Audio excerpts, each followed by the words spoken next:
बहता हुआ पानी जैसे वापस नहीं आता, बूढ़े होने के बाद हम फिर से जवान नहीं हो सकते।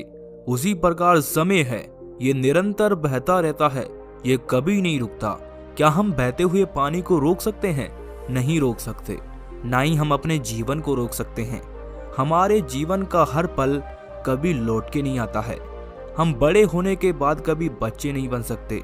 जिस मनुष्य ने समय का सही उपयोग किया है, उसने अपने जीवन में सब कुछ हासिल किया है, और जिसने समय का दुरुपयोग किया है, उसे दुख और तकलीफों के सिवा कुछ नहीं मिला। बहुत से लोग यही कहते हैं कि अरे अभी तो पूरा जीवन पड़ा है, बहुत समय है, हमारे पास हम कर लेंगे। लेकिन वो भूल जाते हैं कि समय और जीवन दोनों ही कभी नहीं रुकते। किसको पता कल क्या होने वाला है। मान लो कल अगर तुम्हारी मृत्यु हो जाए तो फिर तुम क्या करोगे? इसीलिए जो भी करना है अभी करो, आज करो। बहुत से लोग तो यही रोना रोते रहते हैं कि अभी मेरा समय खराब चल रहा है, जब मेरा अच्छा समय आएगा तब मैं कार्य करूंगा। पर वो ये भूल जाते हैं कि समय अच्छा या फिर बुरा नहीं होता है। समय तो निरंतर चलता रहता है, हमें ही उसके साथ मेहनत करके उसे अच्छा बनाना पड़ता है। और अगर हम मेहनत नहीं करेंगे तो वो हमारे लिए हमेशा बुरा ही होगा। तो आइए मैं आज आपको बताऊंगा कि समय का सही उपयोग नहीं करने से क्या हो सकता है, और समय का सही उपयोग करके हम जीवन में सफल कैसे बन सकते हैं। बस आपको ये कहानी बड़े ध्यान से और अंत तक जरूर देखनी है, तभी आपको समय का खेल समझ आएगा। बहुत समय पहले की बात है, एक नगर में एक राजा रहते थे। वो राजा बहुत शक्तिशाली थे। वो राजा युद्ध में बहुत निपुण थे। वो कभी भी युद्ध से नहीं हारते थे। आसपास के नगरों के सभी राजा उनसे डरते थे, पर उनका सम्मान भी करते थे, क्योंकि सबको इस बात का डर लगा रहता था कि अगर राजा को किसी बात का बुरा लग गया तो वो हमसे हमारा नगर छीन लेगा। वो राजा अपने सभी कार्यों को समय पर पूरा करता था। उसके उठने से लेकर सोने तक की पूरी समय सारणी थी। वो किसी भी काम को बाद के लिए नहीं छोड़ता था। उसके सेवक भी इस बात का ध्यान रखते थे कि राजा का काम समय पर ही पूरा होना चाहिए। उस नगर की पूरी प्रजा राजा से बहुत प्रसन्न थी, क्योंकि राजा उनकी सभी समस्याएं साथ के साथ ही निपटा देता था, कभी भी कल पर नहीं डालता था। उस राजा का प्रशासन बहुत ही अच्छे से चल रहा था, क्योंकि वो राजा अपने सभी कर्तव्यों का पूरी तरह ईमानदारी के साथ पालन कर रहा था। उस राजा का सबसे बड़ा हथियार समय था। वो कभी भी समय का दुरुपयोग नहीं करता था। उसको समय की कीमत अच्छे से पता थी, इसीलिए वो अपने सभी कार्य समय पर ही पूरे कर लेता था, जिससे उसको कभी तनाव नहीं होता था। उसे कभी किसी बात को लेकर चिंता नहीं होती थी कि मेरा ये कार्य रह गया, मैं इसे कब करूंगा। वो तो अपने सभी कार्यों को समय पर पूर्ण कर लिया करता था। उस राजा के पास सब कुछ था, धन दौलत ऐशो आराम, सभी प्रकार की सुख सुविधाएं थी, लेकिन राजा के कोई संतान नहीं थी। कभी कभी राजा को इस बात का दुख होता कि उसके संतान क्यों नहीं है। वो संतान पाने के लिए मंदिरों में जाता, भगवान के आगे माथा टेकता, खूब दान पुण्य करता और कहता कि हे भगवान, मुझे एक संतान दे दो, ताकि मैं भी उसे अपनी तरह बनाऊं, जो मेरे जाने के बाद इस नगर की रक्षा करे, मेरी ही तरह वो वीर बने। और फिर राजा वापस अपने कार्यों में लग जाता। फिर एक दिन राजा को अपनी सेविका से पता चलता है कि रानी गर्भवती है। ये सुनकर राजा की खुशी का तो कोई ठिकाना था ही नहीं। उसने पूरे नगर में मिठाइयां बंटवाई, खूब दान किया, और जब राजा को पुत्र पैदा हुआ तो राजा ने उसका नाम युवराज रखा। राजा अपने पुत्र से बहुत स्नेह करता था। वो उसे बचपन से ही अच्छी अच्छी बातें सिखाता था। समय के साथ साथ उसका पुत्र भी बड़ा होने लगा। अब राजा को किसी चीज की कोई चिंता नहीं रही, क्योंकि अब राजा का पुत्र उसका कारोबार संभाल लेगा। लेकिन राजा जब भी उसे युद्ध नीतियां सिखाते तो युवराज कुछ ना कुछ बहाना मार कर वहां से चला जाता। राजा उसे बहुत समझाता कि बेटा, ये सभी तुम्हारे जीवन में आगे तुम्हारे बहुत काम आएगी, तुम्हें इन्हें सीखना चाहिए। पर युवराज तो युवराज, राजा की बात का कोई असर नहीं होता था उस पर। वो तो महल की सुख सुविधाओं का आनंद लेता। जब राजा उसे कुछ कहता तो वो हर बात को कल पर करने के लिए कह देता। राजा उसे कोई कार्य करने के लिए देते तो वो कहता कि पिताजी, मैं ये काम कल कर दूंगा। राजा जब भी उसे युद्ध कौशल सिखाने की बात करते तो वो उनसे कहता कि पिताजी, मैं कल सीखूंगा। कल करूंगा करते करते वो युवराज 20 साल का हो चुका था। लेकिन उन्होंने कभी युद्ध कौशल नहीं सीखा, न ही उन्होंने कोई कार्य किया। समय कभी रुकता थोड़ी है, वो तो निरंतर चलता रहता है। और न ही हमारा जीवन रुकता है, वो भी निरंतर चलता ही रहता है। देखते ही देखते युवराज जवान हो गया और राजा बूढ़ा हो गया। तभी उसके नगर पर पड़ोसी नगर के राजा ने आक्रमण कर दिया। अब युवराज के सामने समस्या आ पड़ी कि अब वो उनसे युद्ध कैसे करेगा, क्योंकि उसने तो कभी युद्ध कौशल सीखा नहीं। अब उसे एहसास होने लगा कि अब मैं युद्ध कैसे करूंगा। ये सोचकर वो अपने पिताजी के पास गया, पर पिताजी भी क्या करते। राजा तो अब बूढ़ा हो चुका था। अब उसके शरीर में इतनी ऊर्जा नहीं रही कि वो रणभूमि में जाकर युद्ध लड़े। राजा ने अपने बेटे से कहा कि अगर तुम समय रहते ही युद्ध कौशल के बारे में सीख लेते तो आज ये नौबत नहीं आती। लेकिन अब हम कुछ ही नहीं कर सकते, हमें उनसे युद्ध तो करना ही पड़ेगा। इसके अलावा हमारे पास कोई भी रास्ता नहीं है, क्योंकि राजा कभी युद्ध से पीछे नहीं हटते, फिर चाहे परिणाम कैसा भी हो। इसके बाद राजा और युवराज अपनी सेना के साथ युद्ध के लिए निकल गए। मगर युवराज को तो युद्ध कौशल के बारे में कुछ भी पता नहीं था। उसे तो ठीक से तलवार चलानी भी नहीं आती थी, और राजा बूढ़ा था तो उसके शरीर में इतनी शक्ति नहीं थी कि वो ठीक तरह से युद्ध कर सके। जिसका परिणाम ये हुआ कि राजा युद्ध में मारा गया और युवराज भी बुरी तरह घायल हो गया। पड़ोसी नगर के राजा ने उनका नगर उनसे छीन लिया। जैसे तैसे करके युवराज अपनी जान बचाकर वहां से निकल आया। वो युवराज वहां से जंगल में पहुंच गया। उसका सब कुछ नष्ट हो चुका था। अब उसे अपने पिताजी की कई सारी बातें याद आ रही थी, लेकिन अब उनको याद करके क्या फायदा। जब चिड़िया चुग गई खेत तो पछताने से क्या होगा। जब युवराज को खाने के लिए कुछ नहीं मिला तो उसने जंगली फल खाकर अपना पेट भरा। तब उसे उस भोजन की याद आने लगी जो वो महल में बैठकर बड़ी तसल्ली से खाया करता था। अब उसकी हालत ऐसी हो गई थी, खास उसने समय रहते अपने पिताजी से युद्ध कौशल सीख लिया होता तो आज उसे अपना सब कुछ गंवाना नहीं पड़ता। पर अब तो समय जा चुका है, अब मैं कुछ नहीं कर सकता। ये कहकर वो युवराज जंगल में जोर जोर से रोने लगा। तभी उसके रोने की आवाज उस जंगल में ही रहने वाले एक बौद्ध भिक्षु ने सुन ली। वो बौद्ध भिक्षु युवराज के रोने की आवाज सुनकर उसके पास आए और उससे बोले कि क्या हुआ बालक, तुम इस जंगल में क्यों रो रहे हो? तुम तो एक राजकुमार प्रतीत होते हो, फिर इस जंगल में क्या कर रहे हो? उन बौद्ध भिक्षु की ये बात सुनकर वो युवराज बोला, कहाँ का राजकुमार? मैं तो राजकुमार था पर अब नहीं हूँ। मेरा सब कुछ लुट गया, अब मेरे पास कुछ भी नहीं है। मैंने अपने समय को बर्बाद किया और समय ने फिर जाके मुझे बर्बाद कर दिया। अब मैं क्या करूं, मुझे कुछ भी समझ नहीं आ रहा है। युवराज की पूरी बात वो बौद्ध भिक्षु बड़े ध्यान से सुनते हैं और फिर युवराज से कहते हैं, अगर तुम चाहो तो अपना सब कुछ अभी भी हासिल कर सकते हो।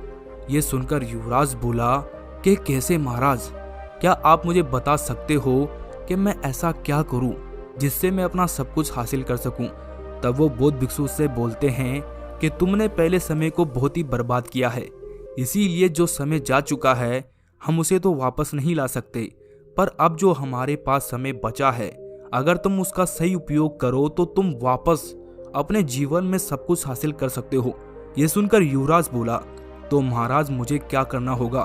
तब बौद्ध भिक्षु से बताते हैं कि मैं जो तुम्हें बात बताऊंगा तुम अपने जीवन में हमेशा याद रखना, अपने जीवन में उपयोग में लाना।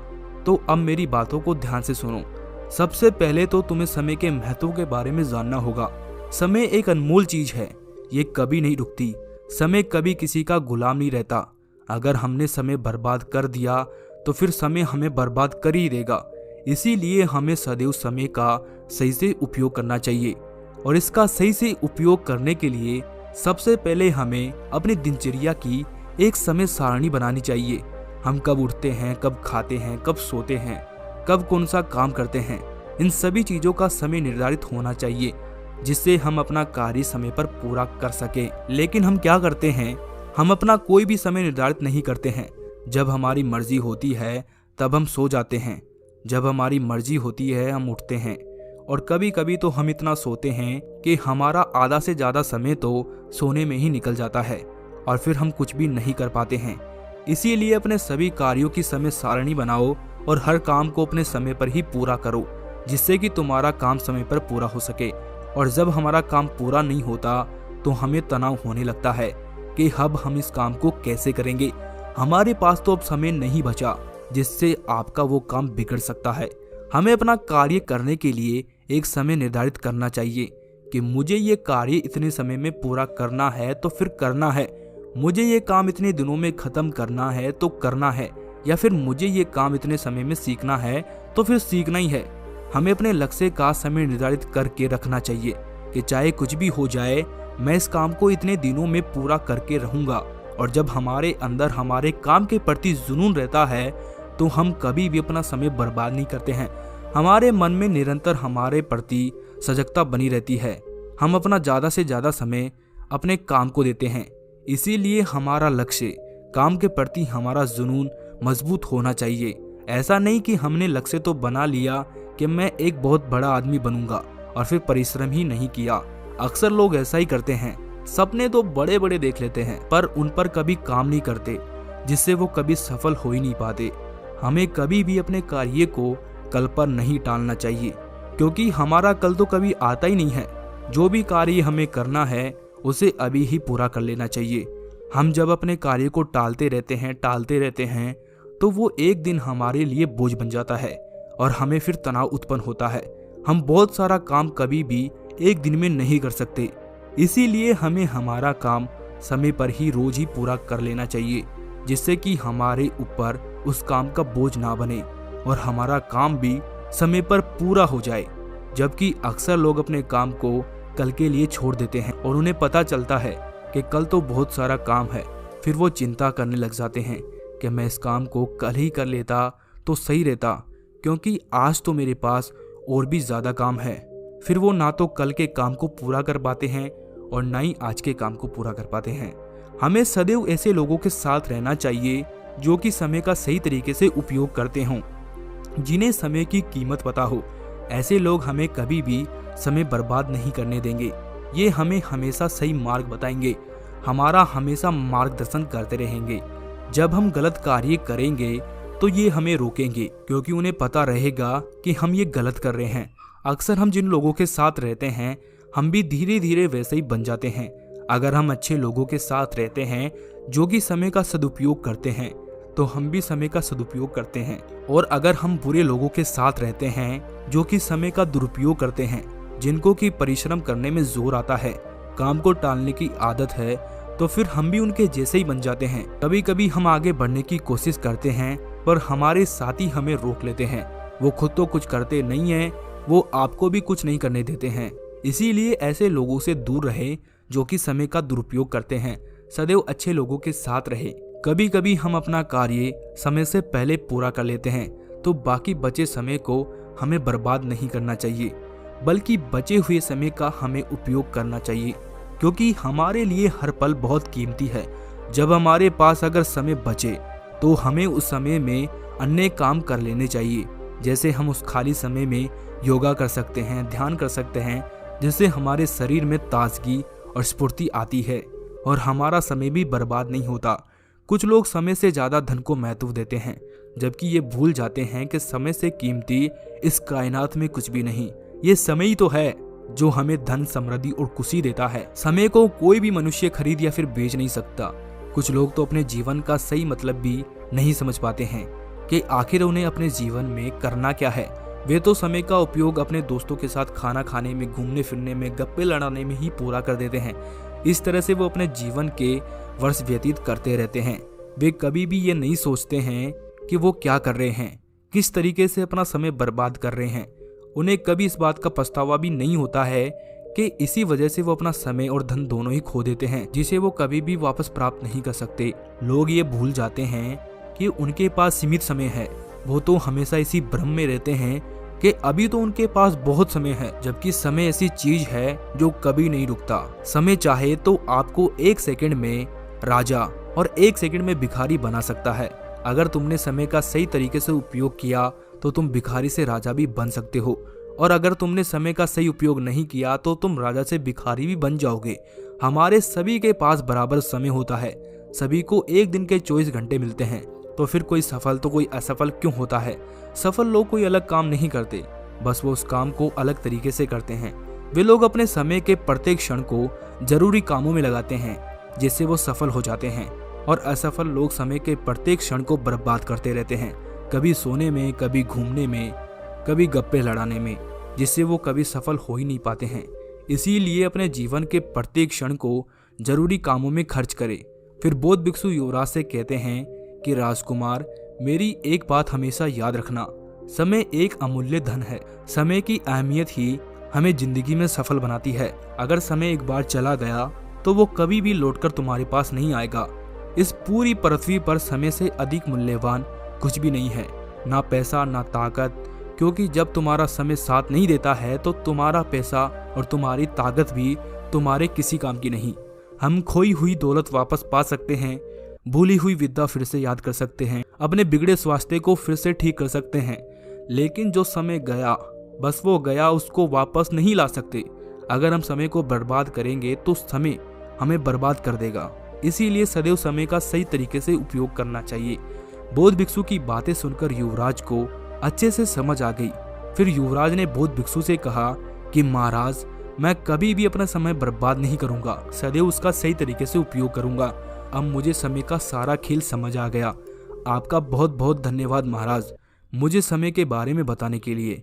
यह कहकर वो युवराज और बौद्ध भिक्षु दोनों ही अपने अपने कार्य करने के लिए निकल जाते हैं।